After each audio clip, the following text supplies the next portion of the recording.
Troisième partie de Sarthe et moi là, toujours avec mon invité d'honneur Philippe Corbet, directeur, metteur en scène, comédien au sein du théâtre de Lactalia. On parlera évidemment de Lactalia dans quelques instants, mais nous avons été rejoints par un ami ce soir, Fernand Lejard. Bonsoir.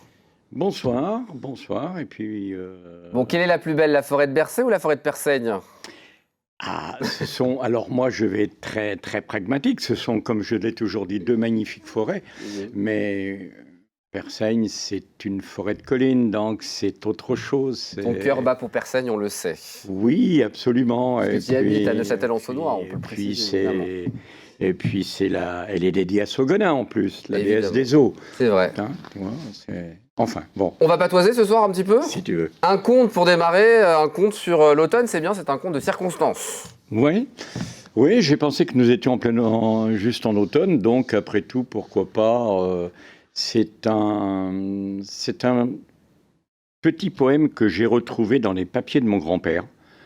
Moi, j'ai écrit derrière l'été, le printemps, pardon, l'été et l'hiver. Mais son poème sur l'automne, je l'avais trouvé absolument superbe. On y va? Iberwin. Du ciel, beau et gris, depuis des jours tombe une poussière d'eau qui tisse autour des choses un réseau de rêves. Les contours s'estompent, les couleurs s'atténuent. Le paysage étendu sous nos fenêtres est une harmonie très douce de gris coloré. Les lointains, flous, ouvrent la porte au sombre. La mélancolie du ciel et de la terre envahit l'âme. L'engourdissement où semble plonger la nature se communique au corps. Dans les jardins lavés s'attardent, ultime souvenir des beaux jours, les soleils rutilants des éliantes et les étoiles pourpres des dahlias.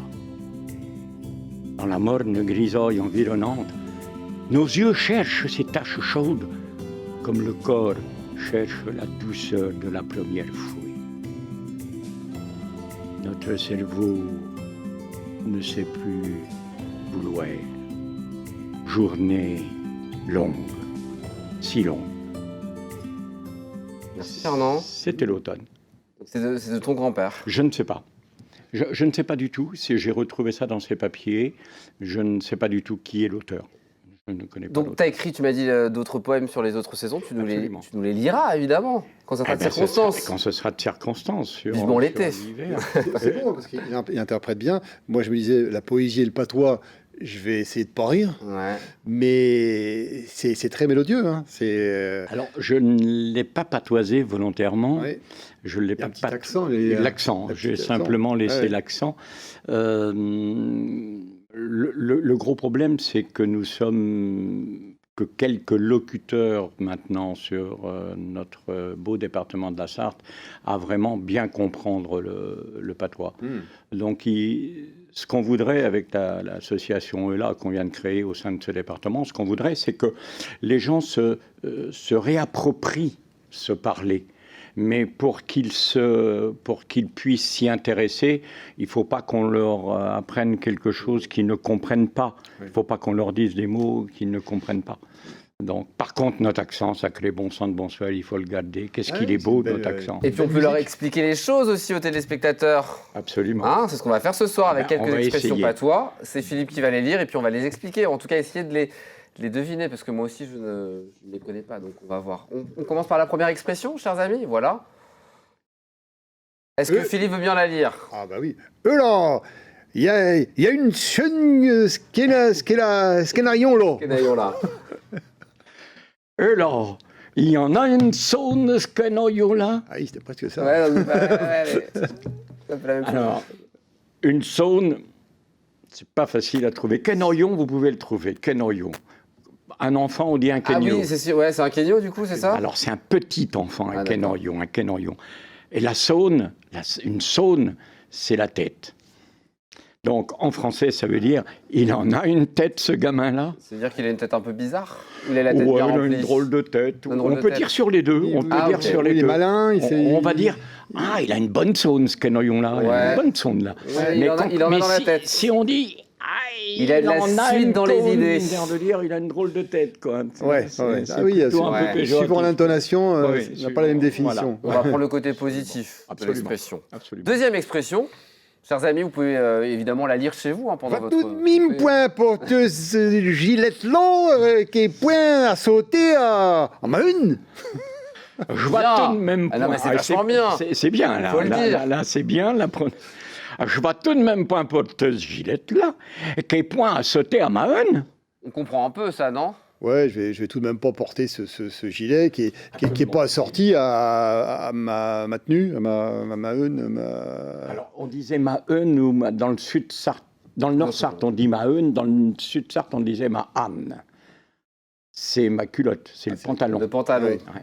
La gilette, c'est le gilet. On disait le gilet. Le gilet, c'est le gilet qui a donné gilet en français, et qui est point à sauter, qui n'est point assorti à mon pantalon. Je n'ai quand même pas porté. Ah non, on va ce pas porter ce gilet qui n'est bah pas non. du tout assorti à mon pantalon, Bah, dis donc. Nom d'un chien. Quelques mots pour finir. Allons-y. Alors, Allez. Une orée. une orée, ouais, c'est bien dit, une Alors, orée. je vous dis une petite confidence. J'étais et je suis toujours agriculteur. Je me suis installé en agriculture en 1997, Ouais. agriculture biologique. Donc, j'ai côtoyé Ah, le milieu monde des agriculteurs. rural, le Donc ça, monde vous savez ce que ça veut dire. Il m'en reste pas grand-chose, Ouais. mais j'ai pris beaucoup de plaisir à côtoyer cet univers que je connaissais pas du tout. Mes parents n'étant pas du tout de l'agriculture, mais je me suis installé agriculteur en 1980. Ah, le monde rural est un monde merveilleux quand on le connaît bien et quand on... Alors, est-ce qu'on vous a dit qu'il y avait une arée qui Une allait orée. arriver? Une orée, ça doit être, c'est lié à la météo. Oui. Oui, Ouais. c'est lié à la météo. Mm. C'est une inverse. Alors, ça vient de l'ancien français orée. Une orée, c'était une heure. Et on estimait qu'une orée, ça durait à peu près une petite heure. Donc, de orée, dans notre prononciation, c'est devenu orée. Donc, une orée dure à peu près, oui. C'est vrai qu'une orée, ça dure pas très longtemps. Hein. On est au bout du temps, mon cher Fernand. C'est pas vrai. Bah oui, on cause autour de la table. Tu m'en veux C'est pas? c'est de plus en plus court, mon petit. Mais non, c'est qu'on cause, mon cher ami. On se retrouve dans une prochaine émission avec de prochains mots. Eh Il faut laisser un peu de temps à Philippe Corbet. Allez, oui, pourtant, je t'avais trouvé des mots bah, extraordinaires. dis-en-nous un, vas-y. Tiens, nous étômes, par exemple. Nous étômes. Ça veut dire quoi, nous étômes? Nous étômes, nous étions. Hein, on dit aussi nous avômes, nous avons, ou nous ferômes, nous ferons.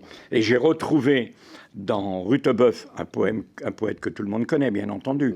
Hein, Rutebeuf, qui est mort en 1285, a écrit dans la vie de Sainte Isabelle, « Quand elle fut canonisée, nous l'avômes translatée. » C'est une prononciation qui est très, très ancienne. Eh ben, merci pour cette explication de... J'ai piqué une minute de plus. Mais c'est pas grave. Excuse-moi, Étienne. Hein. Ah oui, Étienne, notre réalisateur qui est dans mon oreillette, qui dit plein de choses depuis tout à l'heure. Merci beaucoup Fernand d'être venu sur le plateau. Très bonne soirée, à bientôt évidemment, c'est un plaisir d'avoir tous les patoisans à chaque fois dans cette émission. À bientôt. À bientôt pour de nouvelles aventures. Dans un instant, le face-à-face avec Philippe Corbet. Restez avec nous, à tout de suite.